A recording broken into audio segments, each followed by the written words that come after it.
Hello to my YouTube viewers. Many of you may know me as a somewhat bizarre homesteader. And, well, today what I'm going to show you is how I filter used vegetable oil to run it into a diesel engine. With the unprecedented spike in gas and diesel prices, many of you may be interested in knowing just how to do that exactly. Well, it's very simple. A diesel engine, in truth, is made to run on oil, be it diesel or vegetable oil. So many of you may have read a whole lot of bullshit on the internet, that it would damage your engine, blah, blah, blah. It's not true. Or it depends on what you do with it. Basically, firstly, you have to gather your used vegetable oil and let it stand for several months. I'm told at least 1 month, but I leave it over winter and filter it in the spring, like today.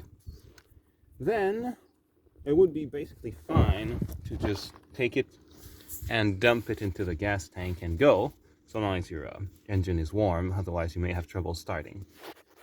But in order to avoid possibly clogging the fuel filter, or the fuel pre-filter here, I run it through this old engine, which I really don't care about anymore, so that any dirt particles that are left will be stopped at either of these locations. And when I do put it in the engine I intend to use it on, I should have no problem.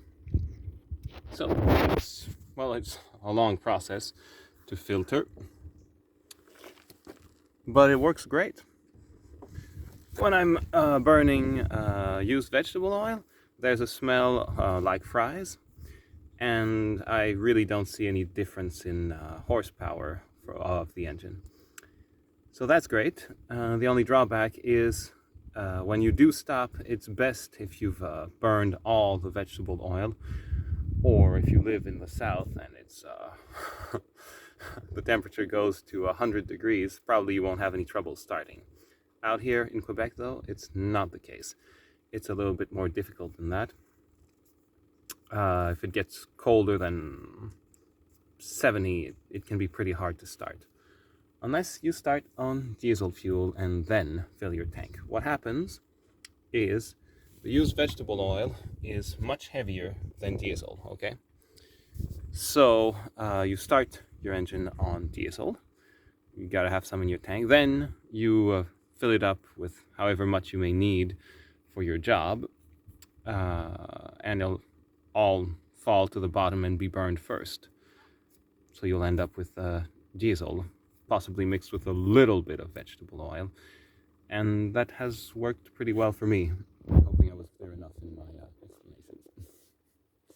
So have a great day, and hope you'll be saving some money with used vegetable oil rather than diesel. It's better for the environment anyway.